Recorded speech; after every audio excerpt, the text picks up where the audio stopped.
So I just replaced the engine absorber mount. It's also called a torque mount, engine torque mount. Part number is 12307200021.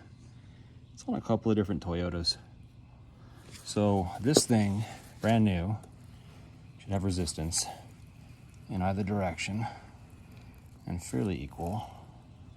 And this basically does still. And I just did everything else in the way of the mounts, so I thought maybe this would be the last mile to get it tightened up a little more.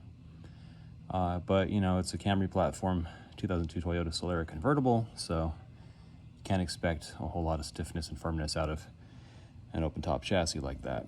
In any case, this one that came out of here didn't need to. And these are not cheap. So I'm probably gonna offer the part up. I'll say you might wanna wash it, because there could be some dust inside the boot. I might wash it myself, depending.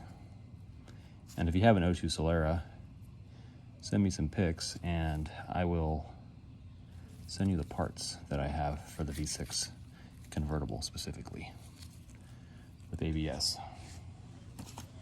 I have a mount as well, an extra one. Anyway, doing this part is pretty easy. It's not a cheap enough part to be a while you're in there part. I also really don't think it's gonna fail all that often. I don't know what your symptoms would be. I mean, if it were noticeably broken somehow visually, that would be your game over, but it goes here. So that's the body to the hydraulic.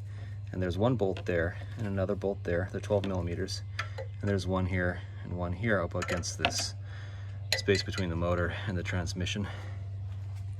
So in my case, I use this into a 4-inch adapter and a 12 millimeter socket to remove those.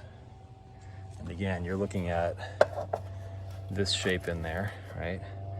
So they're a little bit staggered on the top and they're just completely parallel on the bottom. When you put it back in, the flat side here that is on the side of this goes towards the front bumper, and the curve goes, well, I guess that's not the best description, but anyway, this end goes towards the front bumper. This plays pretty freely, so you wouldn't have a hard time lining it up, but I did have a hard time with the top two bolts.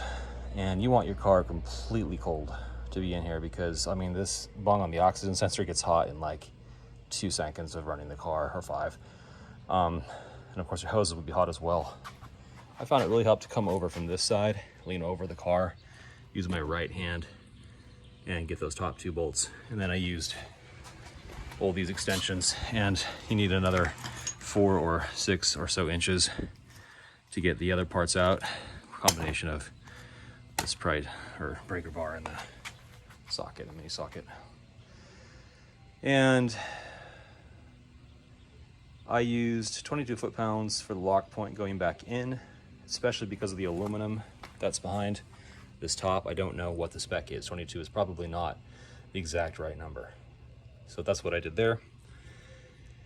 I will say, and I'd love to kind of throw this out there, that there was strangely oil in my top two bolts. Now, this motor has 200,000 miles on it. It has some slow leaks here and there, but it was pretty fresh, pretty wet looking oil. I don't really see a path in there, and so I got kind of freaked out when I was doing the brake cleaner spray for those threads in there. When the straw went all the way through the bottom hole, I was able to run this straw to the tip of my finger. I had nothing left in there. I started off probing it with this, and the top hole stops right there. The bottom hole goes all the way in and just keeps going.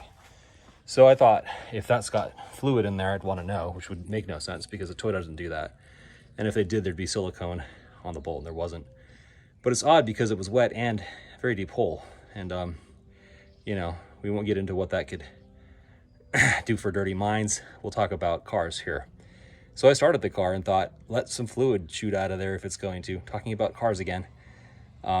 Because if it's going to be something I've contaminated with brake fluid, I'd like to know.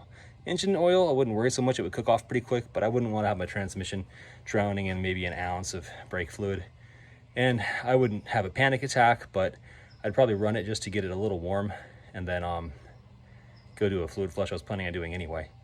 But nothing came out of there, so it's just kind of a fun little G oily bolts woohoo question thing.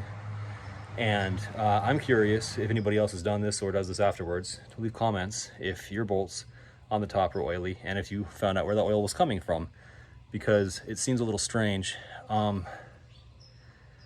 It's basically like the engine crank seal if I'm losing oil there, and I'm not losing oil. Like when I check with my oil, I don't have to do any early fills at my OCI of 3,000 or 4,000 miles or of like 6 months. So anyway, yeah, so this is the part that I took out of here, and I really think there's nothing wrong with the old one. So if anybody wants to take a chance on the part, I guess we can figure out shipping, but I don't want anything for it. I just don't want to really throw away or keep a part that I don't need, that probably wasn't bad. So I think the moral of this story is you probably don't need to replace this part, and hence maybe that's why I'm the first guy to put up a video on this particular part number. This is a V6 Solara convertible, and I'm hoping to trade it for a Honda Pilot. As much as I like it, I need more seats, so I'll be putting up a video in that regard as well.